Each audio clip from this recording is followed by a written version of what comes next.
it's 10 a.m. on Friday, the 13th of March. You're tuned in to our mid-morning newscast here on Arirang TV. Thanks ever so much for joining us. I'm Maumru. Let's take a look at the headlines. North Korea tells the South that its decision to raise wages at their joint industrial complex is not up for debate. Seoul is likely to look into legal measures. North Korea tells the South that its decision to raise wages at their joint industrial complex is not up for debate. Seoul is likely to look into legal measures in response. The hacker responsible for leaking information about Korea's nuclear reactors resurfaces. This time the hacker demands cash in return for not passing extra material to other countries. Plus, the US Attorney General promises to offer the full resources of the Department of Justice and the FBI to help find the gunman who shot 2 police officers in Ferguson. After months and months of relative calm, storm clouds once again look to be brewing over the inter-Korean Kaesong industrial complex, this time over how much workers there should be paid.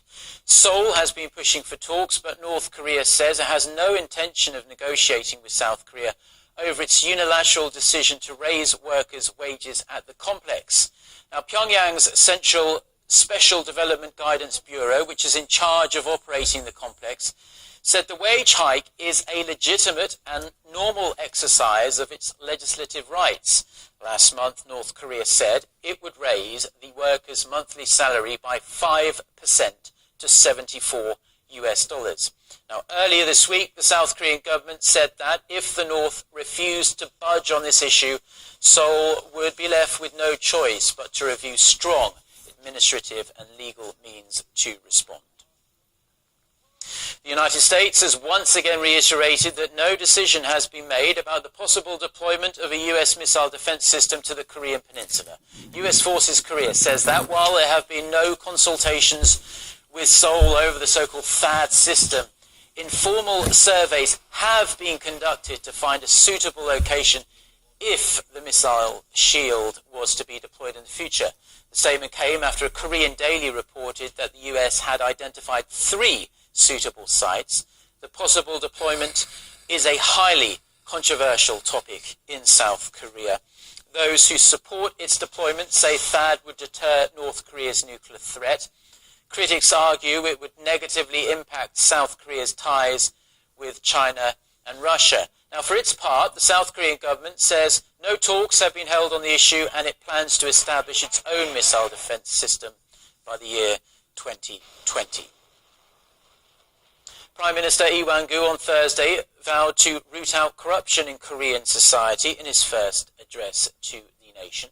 He said the government will solve society's chronic ills and irregularities and punish those responsible by utilizing all legal and administrative means available to the government. He also pledged to mobilize the country's law enforcement agencies and related ministries to ensure there are no failures. The Prime Minister also asked the public to play its part in creating a more transparent Korea. Now, an unwanted presence returned to the spotlight on Thursday. The hacker who leaked sensitive information about Korea's nuclear power plants late last year is back. Now, he or she is now demanding an unspecified amount of cash in exchange for not handing over the stolen data to third countries. Our Connie Kim reports. The hacker that threatened to shut down Korea's nuclear facilities last year has come back with a fresh threat. Using the same Twitter account, the hacker demanded money and warned that countries in Northern Europe, Southeast Asia, and South America want to buy Korea's nuclear reactor information. No specific amount was mentioned, but the message said nuclear authorities should send an email to the stated address if it's willing to pay the hush money. Along with the threat, more than 20 files were released, including floor maps and an alleged transcript of a phone conversation between President Park Geun-hye and UN Security General Ban Ki-moon. The Presidential Office of Cheongwade says it won't confirm whether the transcripts are authentic. The state-run Korea Hydro and Nuclear Power Company says it's looking into how the information got leaked and how sensitive the documents are. The threat comes about 3 months after the hacker threatened to destroy power plants if the company didn't halt operations at 3 nuclear facilities by Christmas last year. However, no damage was done even after the deadline passed, and the nuclear power company insisted the released data posed no threat.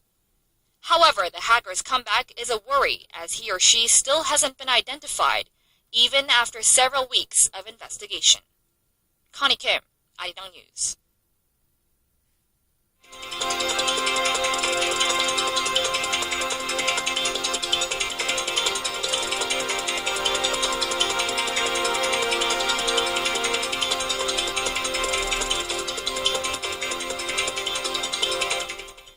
Now it's a big day for investors in the Korean stock market as shareholders of major Korean companies hold their annual meeting on this Friday. The list includes subsidiaries of the Samsung, Hyundai and LG groups whose combined market capitalization accounts for a whopping 40% of the benchmark Kospi. Among the issues that could be decided today is whether Samsung's engineering and heavy industry arms will merge after their shareholders vetoed the proposal last year. Stakeholders in Hyundai Motor will be examining whether the company was justified in spending $10 billion to acquire the former KEPCO site in southern Seoul. By surprise, Korea's central bank on Thursday cut its key interest rate to an all-time